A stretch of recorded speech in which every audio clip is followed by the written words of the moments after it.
+2க்கு ரிசல்ட் வந்துருச்சு. TNEA registration open ஆயிருச்சு.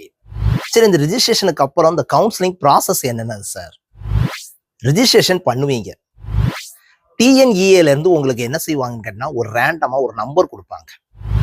நம்பர் கொடுத்ததுக்கு அப்புறம் அவங்க என்ன செய்வாங்கன்னு கேட்டா, ஒரு ரேங்க் லிஸ்ட் வெளியிடுவாங்க. எப்போ ஓவரால் இத்தனை பேர் ரிஜிஸ்ட்ரேஷன் பண்ணியிருக்காங்க, இத்தனை பேர் ரிஜிஸ்ட்ரேஷன் பண்ணதுல நீங்க இத்தனாவது ரேங்க்ல இருக்கீங்க இந்த கேட்டகரியில அப்படின்னு சொல்லிட்டு ஒரு ரேங்க் லிஸ்ட் என்ன செய்வாங்கன்னா வெளியிடுவாங்க.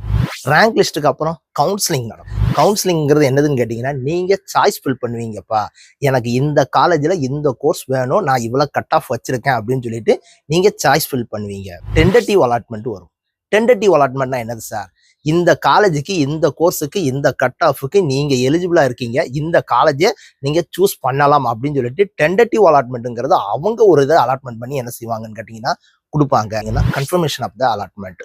நீங்க என்ன செய்யலாம் கேட்டீங்கன்னா, அவங்க கொடுத்த இதுல ஏதோ ஒண்ணு நீங்க என்ன செய்யலாம்னு கேட்டீங்கன்னா சூஸ் பண்ணலாம்.